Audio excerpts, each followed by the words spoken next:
Good day to everyone out there and welcome to UNCG Newsbreak. I'm Chris Brown. And I'm Liza Liebscher. We're glad to have you with us.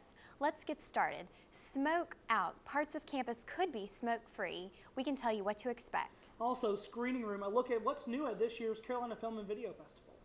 Finally, undecided. Students that aren't sure what to choose as their major. We may be able to tell you where to find the answer.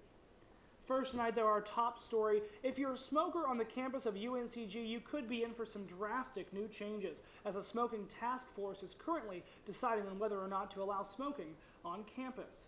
The task force, which was put together by the Vice Chancellor's office, is looking at setting a ban that would prevent smoking within 25 feet of any building on campus. The 25-foot ban would allow the university to comply with LEED standards set forth by the U.S. Green Building Center, an organization that ensures public buildings are environmentally and publicly friendly. Although some students are angry, members of the task force say this ban could drastically improve not only the health of our students, but the health of our campus as well. The task force could make a decision as early as March 1st and put rules in place by the beginning of the next school year. Well, if you couldn't make it to the glitz and glamour of the Sundance Film Festival in Utah, don't worry. You won't have to go farther than the North Carolina Film and Video Festival. This year's festival will take place at Elliott University Center, right here on the campus of UNCG, and the Carousel Cinemas in Greensboro. The festival includes 33 films out of 300 they received. They come from as far away as Quebec and New Zealand. Most, though, are independent and student films from the Carolinas and the Triad. In addition to the films in the competition, films making their North Carolina debut include Clarence John Laughlin, An Artist with a Camera, by Michael Frierson, UNCG Professor of Broadcasting and Cinema, and UNCG alumnus, Michael Murphy. Films will be competing for various awards, including the second annual Bill Arnold North Carolina Filmmaker Award. Other special awards will be the Kodak Cinematography Award, the Cinefilm Directing Award, the Jacob Froelich Screenwriting Award, and the UNCG Filmmaker Award. Ticket prices are $5 for the public and $4 for students. Festival passes for the whole thing are $30 for ticket and schedule information. Visit their website at www.carolinafilmandvideofestival.org or contact the Department of Broadcasting and Cinema at 336-334-4197.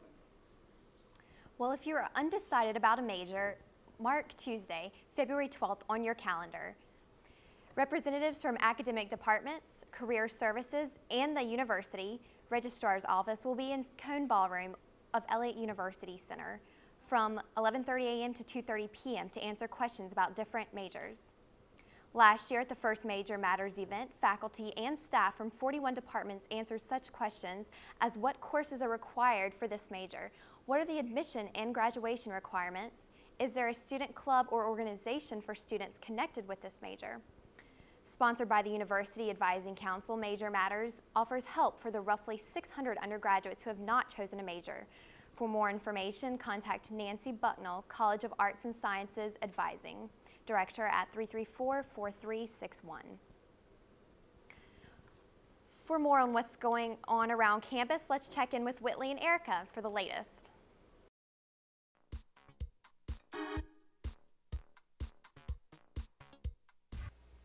Hi Spartans, I'm Whitley. And I'm Erica. And we're the We on Campus. Welcome back for another wonderful week. With the we have a few announcements for you, but first, we'd like to wish everyone happy Mardi Gras / Fat Tuesday / Super Tuesday, and just happy day, happy week, month, and year. How's that sound?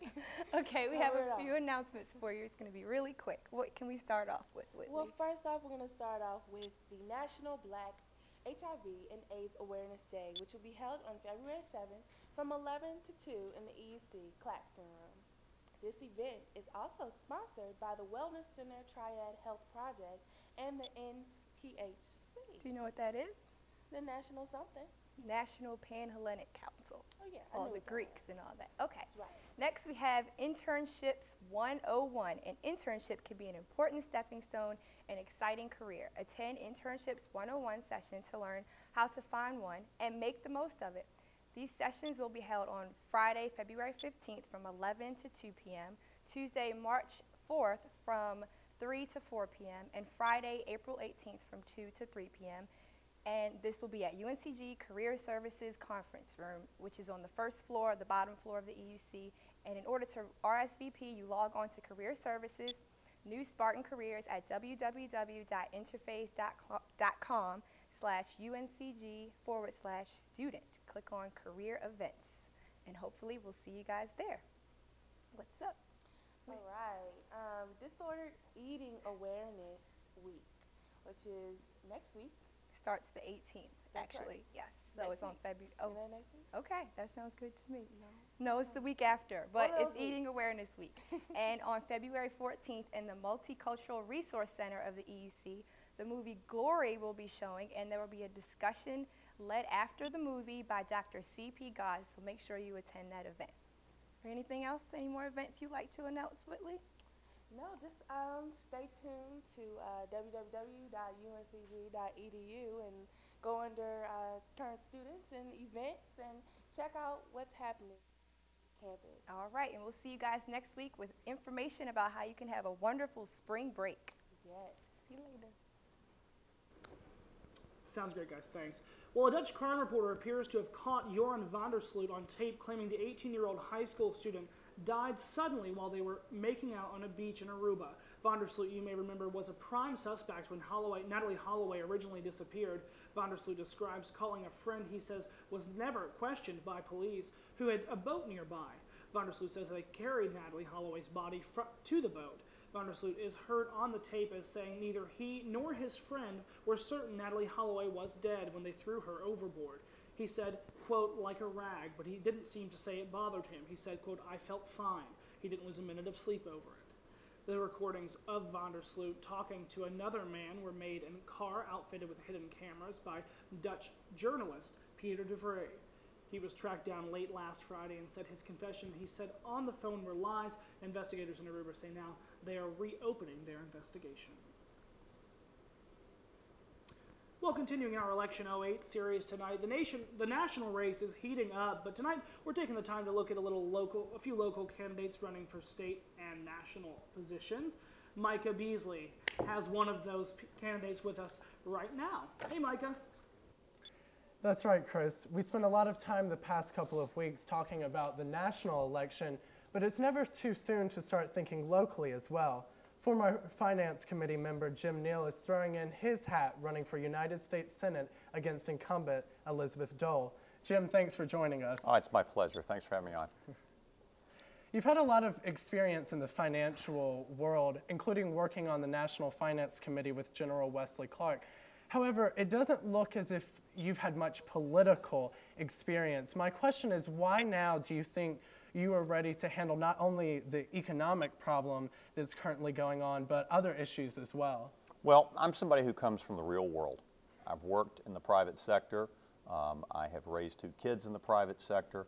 I am not a politician. You nailed it. And if North Carolinians want to send another politician back to Washington, I'm not their guy.